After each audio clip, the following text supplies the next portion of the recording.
मित्रांनो, या पूर्वीच्या परिसंवादामध्ये आपण जनावरांच्या अनुवंशिकतेबद्दल चर्चा केली. आपल्या गोठ्यात कुठल्या अनुवंशिकतेची जनावरं असली पाहिजेत. जनावरांची अनुवंशिकता म्हणजे काय? कालवडींचं संगोपन करताना कशा प्रकारच्या अनुवंशिकतेच्या कालवडी आपण आपल्या गोठ्यात बाळगून त्यांच्यापासून जास्तीत जास्त दूध घेण्याचा कसा प्रयत्न केला पाहिजे, याबद्दल आपण सविस्तर चर्चा केली.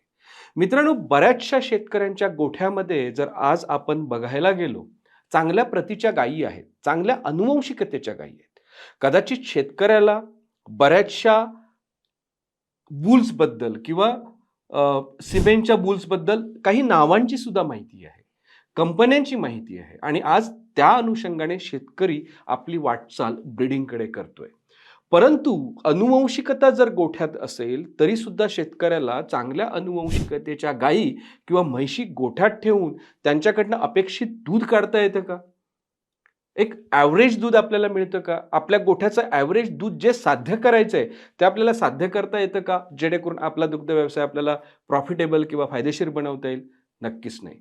मित्रांनो, दुग्ध व्यवसायामध्ये बरोबरच उत्पादन करण्यासाठी किंवा उत्पादन करत असताना आपल्याला बरेचसे अडथळे येतात आणि हे अडथळे आपल्या गोठ्याची उत्पादन क्षमता कमी करतात आणि त्यामुळे आपल्याला दुग्ध व्यवसायामध्ये बऱ्यापैकी तोटा होतो.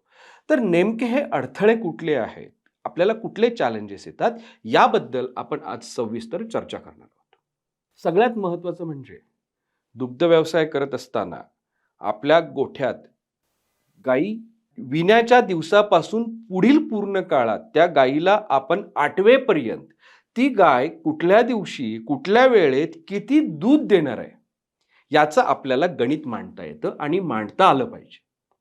आणि त्या पद्धतीने जर आपण गणित मांडलं तर आपल्याला अमुक दिवशी किती दूध मिळणार आहे हे आपण ठरवू शकतो. मित्रांनो, माझ्या गोठ्यामध्ये 10 गायी आहेत. 10 गायींमध्ये 3 गायी आत्ता शेवटी दुधाला आल्यात, त्या मी पुढच्या 1, 2, 3 महिन्यात आटवणार आहे. 10 पैकी 2 गायी आता मिड लॅक्टेशनला आल्यात, म्हणजे त्या व्याल्यानंतर जवळजवळ 3-4 महिने झालेत आणि माझ्याकडे जवळजवळ 2 गायी अशा आहेत की ज्या आत्ता मला व्याल्यात. म्हणजे ताज्या व्यालेल्या गायींचा दुधाचा ग्राफ तक्ता कसा असणार आहे, त्यानंतर मिड लॅक्टेशनमध्ये असलेल्या गायींचं दूध मला कधी किती मिळणार आहे आणि लेट लॅक्टेशन म्हणजे ज्या गायी आठवायला आल्यात त्या गायी मला दूध किती देणार आहेत, याचा जर ठोकताळा आपण व्यवस्थित मांडला तर माझ्या गोठ्यात दररोज दूध किती तयार झालं पाहिजे याचा ठोकताळा किंवा याचा अंदाज मी पूर्णपणे बांधू शकतो.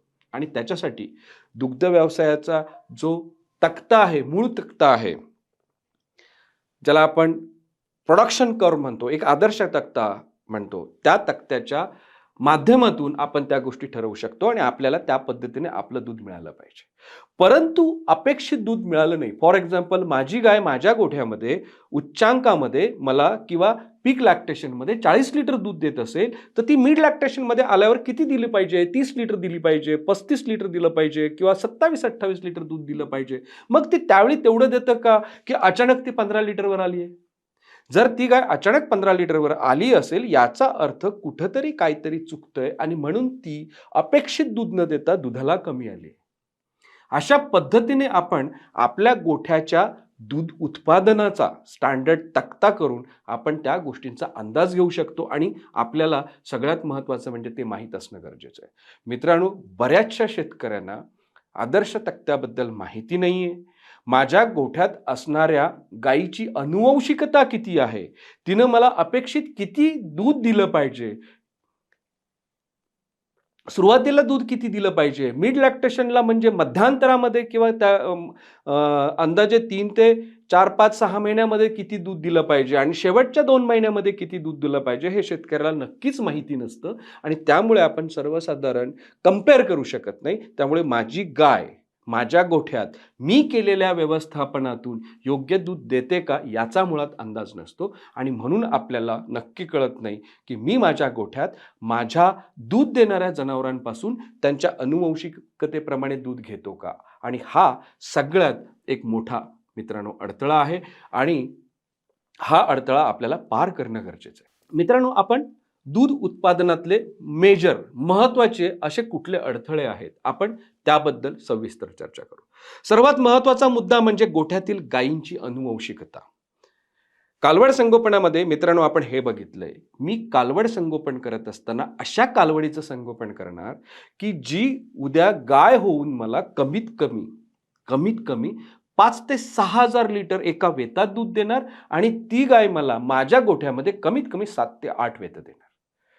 परंतु खऱ्या अर्थाने बघितलं तर कालवड संगोपन करत असताना मी माझ्या गोठ्यात कुठल्या गायी ठेवायच्या याचा हिशोब मांडत असताना किंवा बाजारातनं ज्यावेळी मी गायी उचलून आणून माझ्या गोठ्यामध्ये दुधासाठी टाकतो त्यावेळी मी नक्कीच अनुवंशिकतेचा विचार करत नाही.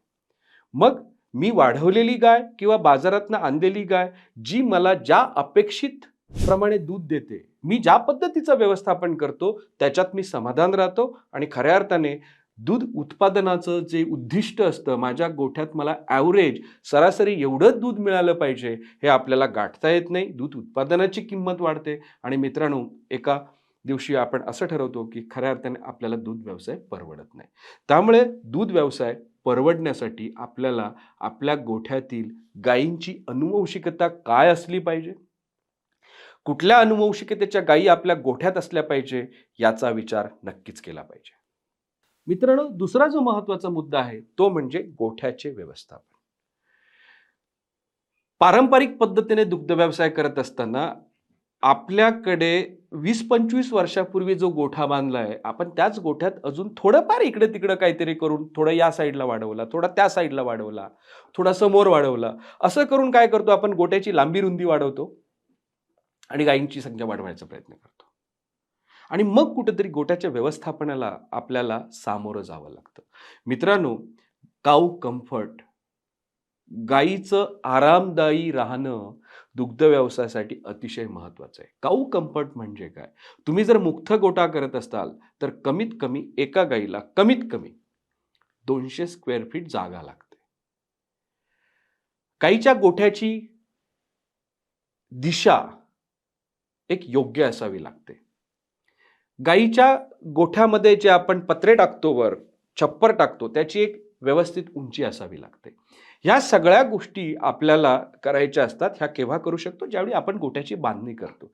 परंतु बऱ्याचशा शेतकऱ्यांकडे ह्या गोठ्याच्या बांधणीची व्यवस्थित सांगड घातलेली नसते. आहे त्यातच आपण कालवडींचं संगोपन करून गायी वाढवत असतो, गायींपासून दूध काढत असतो.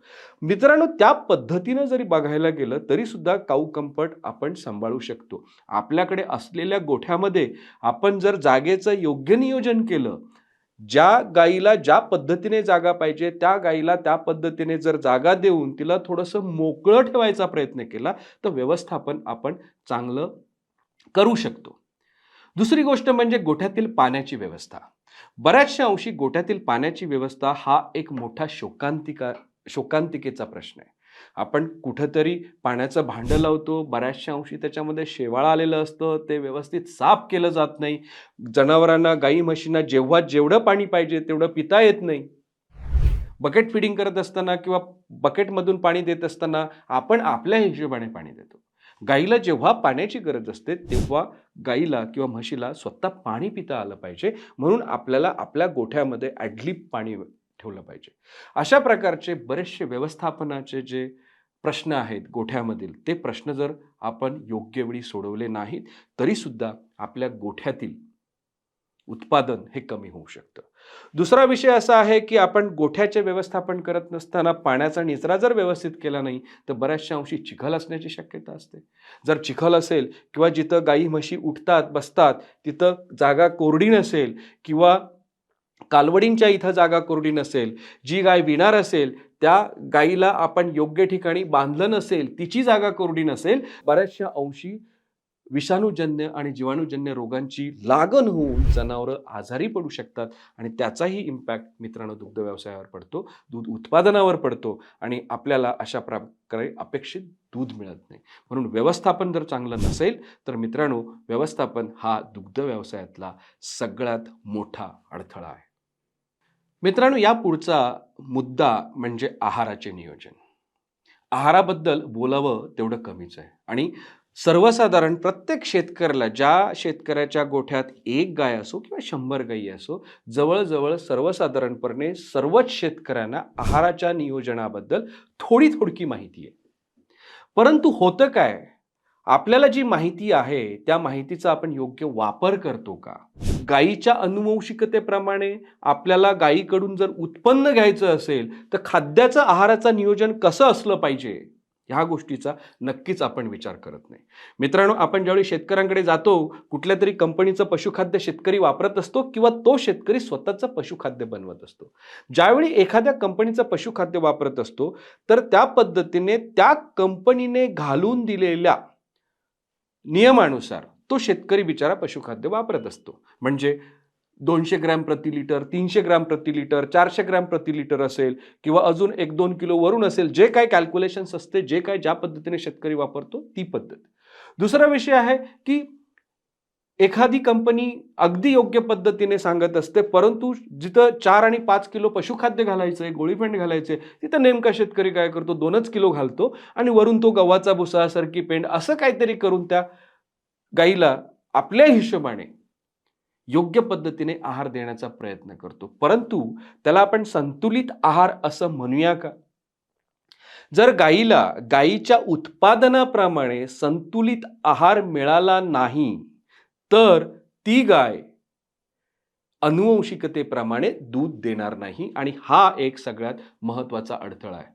आपण आहाराचं नियोजन योग्य केलं, आपण आहाराचं नियोजन योग्य करत असताना गायीला आहारपूरक घटक जर योग्य पद्धतीने दिले, तर आपल्याला कदाचित उत्पन्न मिळू शकतो. परंतु शेतकरी बऱ्याचशा अंशी तिथं काटकसर करतो. मित्रांनो, गाय काय खाते आणि काय देते हा जर विचार केला, तर मी स्पष्ट सांगेन, गाय गोळीपेंड खाते का? गाय वैरण खाते का? नाही. मी म्हणेन गाय गोळीपेंड आणि वैरण नाही खात. गाय काय खाते? गाय कार्बोहायड्रेट खाते.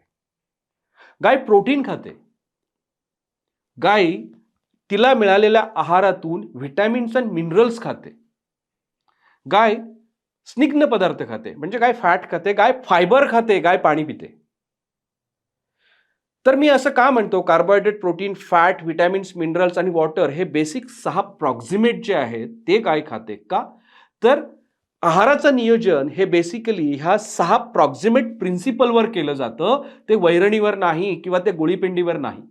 आणि ह्या घटकांच्या माध्यमातून आपण त्या गायीला तिच्या उत्पादन क्षमतेप्रमाणे किंवा तिच्या उत्पादनाच्या स्टेजप्रमाणे आहार आणि आहारपूरक घटक देतो. म्हणून गाय आहारातील घटक खाते. आणि मित्रांनो, त्याच पद्धतीने त्या पद्धतीच्या आहाराचं जर आपण नियोजन केलं, तर आपल्याला गायीच्या अनुवंशिकतेप्रमाणे गायीकडून पूर्णपणे उत्पादन घेता येते. जेव्हा गाय खऱ्या अर्थाने दूध कमी द्यायला लागते, ड्राय पिरियडमध्ये असेल किंवा व्यायच्या पूर्वी 1 महिन्याचं जे व्यवस्थापन आहे, विण्यापूर्वीचं व्यवस्थापन, त्याकडे कदाचित शेतकरी बऱ्याचशा अंशी दुर्लक्ष करतो. दुसरी गोष्ट म्हणजे काय, आता बाजारात उपलब्ध असलेली ट्रान्झिशन फीड जी आहे ती पण दिली जातात. परंतु ट्रान्झिशन फीड कंप्लीट फीड आहे का? या गोष्टीचा विचार केला पाहिजे. गाईला नक्की विण्यापूर्वी काय लागतं आणि आपण देतो काय आणि त्याचा फायदा किंवा त्याचा परिणाम गाय विल्यानंतर होतो काय? मित्रांनो, हे खूप समजून घेणं गरजेचं आहे. आणि सगळ्यात महत्त्वाचं म्हणजे अपेक्षित दूध उत्पन्न करण्यासाठी किंवा आपल्या गोठ्यातील सर्व गायींच्या अनुवंशिकतेप्रमाणे दूध काढण्यासाठी सगळ्यात महत्त्वाचं कारणीभूत काय असेल, तर तो विण्यापूर्वीच्या आहाराचं नियोजन. विण्यापूर्वीच्या आहाराचं नियोजन योग्य पद्धतीने न झाल्यामुळे गाय व्याल्यानंतर किंवा म्हैस व्याल्यानंतर आपल्याला अपेक्षित दूध काढता येत नाही आणि त्यामुळे आपण कुठेतरी एक सरासरी दूध उत्पादन जे आपल्याला अपेक्षित हवं असतं ते आपल्याला घेता येत नाही आणि आपलं नक्की नुकसान होतं. मी अजून आहाराच्या नियोजनाबद्दल थोडंसं सांगू इच्छितो की कालवड संगोपनामध्ये आपण आहाराचं नियोजन कसं करतो? कालवड संगोपनामध्ये सुद्धा योग्य पद्धतीचं आहार नियोजन न केल्यामुळे आयुष्यभर चुकीच्या कालवड संगोपनामधून किंवा आहाराच्या नियोजनामधून तयार केलेल्या कालवडीपासून आपल्याला अपेक्षित दूध मिळत नाही. आणि हा सुद्धा एक सगळ्यात मोठा दूध व्यवसायातील जास्तीत जास्त दूध घेण्याचा मित्रांनो एक अडथळा आहे. मित्रांनो, बऱ्याचशा अंशी चुकीच्या व्यवस्थापनामधून उद्भवणारे जे बरेचसे रोग आहेत, त्यांच्यामुळे सुद्धा आपल्याला अपेक्षित एखाद्या गायीकडून किंवा म्हशीकडून दूध घेता येत नाही. आणि म्हणून अपेक्षित लॅक्टेशनमध्ये जे प्रोडक्शन पाहिजे असतं ते मिळत नसल्यामुळे आपल्याला दुधाच्या नुकसानीला सामोरं जावं लागतं. सगळ्यात महत्त्वाचं म्हणजे आपल्या गोठ्यात बऱ्याचशा अंशी बरेचसे संसर्गजन्य रोग येतात. FMD असेल, लंपी असेल, तर हे येऊच नाही म्हणून आपण काय केलं पाहिजे? त्या पद्धतीने लसीकरण केलं पाहिजे, त्या पद्धतीनं जनावरांचं व्यवस्थापन केलं पाहिजे, त्या पद्धतीनं गोठ्याचं निर्जंतुकीकरण केलं पाहिजे आणि त्या पद्धतीने आपला गोठा रोगाच्या प्रादुर्भावापासून लांब ठेवला पाहिजे. सगळ्यात ही एक मोठी चूक आहे आणि ती आपल्याला कधीही नुकसानात नेऊ शकते. मित्रांनो, FMD, foot and mouth disease, लाळ्या खुरकत ह्याबद्दल बोलायचं झालं, जर आपल्या गोठ्यामध्ये चांगल्या प्रतीच्या चांगल्या अनुवंशिकतेच्या गायी असतील आणि अशा गोठ्यामध्ये जर एखाद्या वेळेला एखादा FMD येऊन गेला तर पुढील काळामध्ये आयुष्यात त्या गायी आपल्याला चांगल्या दूध देऊ शकत नाही. आणि म्हणून अशा प्रकारचे रोग आपल्या गोठ्यात आलेच नाही पाहिजे ह्याची आपण काळजी घेतली पाहिजे.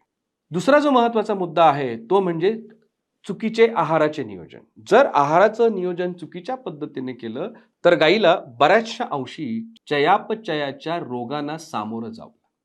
त्याला आपण मेटाबॉलिक डिसऑर्डर्स म्हणतो. आणि ह्या मेटाबॉलिक डिसऑर्डर्समुळे सुद्धा बऱ्यापैकी दुधाचं उत्पन्न घटतं. सगळ्यात महत्त्वाचं म्हणजे कॅल्शियम.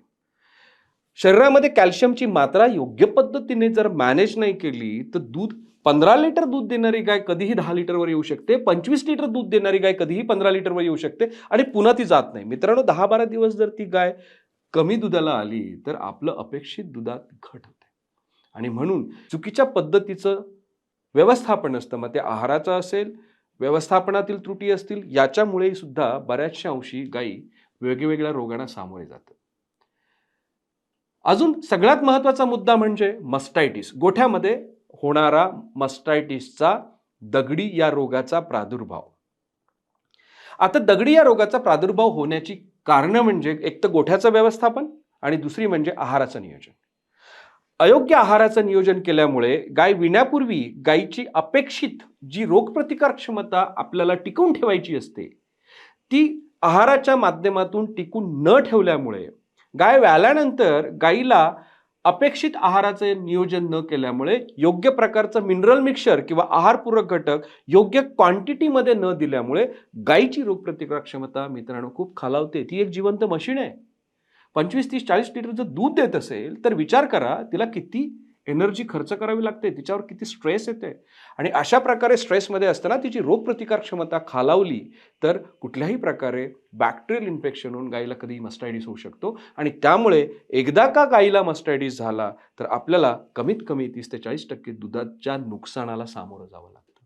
आणि मित्रांनो, हा सगळ्यात एक मोठा आज भारतामध्ये उद्भवणारा, प्रत्येक गोठ्यामध्ये दिसणारा दूध नुकसानीसाठी कारणीभूत असलेला एक महत्त्वाचा घटक आहे. आणि जर तसं बघितलं, आपल्या गोठ्यामध्ये एखाद्या गायीला मस्टायटिस झाला तर कशा प्रकारे त्याचं नुकसान होऊ शकतं हे आपण या तक्त्यामध्ये दाखवलंय. जी निळ्या कलरची लाईन आहे ती निळ्या कलरची लाईन म्हणजे स्टँडर्ड मिल्क प्रोडक्शन्स आणि जी लाल कलरची लाईन आहे ही खाली आलेली आहे, ही मस्टायटिसमुळे झालेल्या दुधाचं नुकसान आहे. मित्रांनो, अशा पद्धतीने मस्टायटिसमुळे आपल्या गोठ्यात दुधाचं किती नुकसान होतं हे आपल्याला कळू शकतं. आपण हे जे सगळे घटक बघितले, हे व्यवस्थापन, आहाराचं व्यवस्थापन, गोठ्याचं व्यवस्थापन, लसीकरण, ह्या सगळ्या गोष्टी झाल्या. मित्रांनो, हे सगळं करत असताना अजून एक सगळ्यात महत्त्वाचा घटक जो आहे तो म्हणजे स्वतः शेतकरी. आपला दुग्ध व्यवसाय आणि आपल्या दुग्ध व्यवसायाकडे आपण कसं बघितलं पाहिजे? दुग्ध व्यवसाय करत असताना माझ्या दुग्ध व्यवसायाची माझी उद्दिष्ट काय आहेत? मी किती गायी ठेवणार?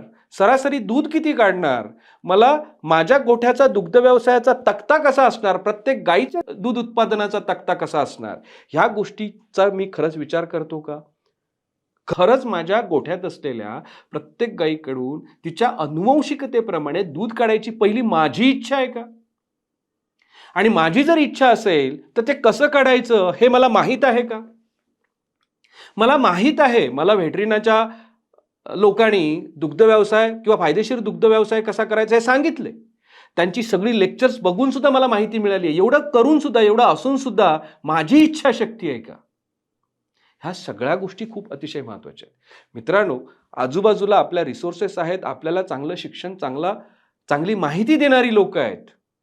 माझ्या मोबाईलमध्ये व्हेटरिनाने व्हेटलँड सारखं ॲप देऊन मला माझा दुग्ध व्यवसाय फायदेशीर करण्यासाठी इत्थंभूत माहिती दिली आहे. परंतु माझी जर इच्छाशक्ती नसेल, मला माझा दुग्ध व्यवसाय जर फायदेशीर करायचा नसेल, मी जर त्याकडे जातीनं लक्ष देत नसेल, सकाळी 5 वाजता उठून 2 तास जातीनं खर्च करत नसेल, तर मित्रांनो, कुणीही तुम्हाला तुमचा दुग्ध व्यवसाय सोपा आणि फायदेशीर बनवण्यासाठी मदत करू शकणार नाही. म्हणून स्वतः शेतकरी हा सुद्धा एक खूप मोठा अडथळा आहे.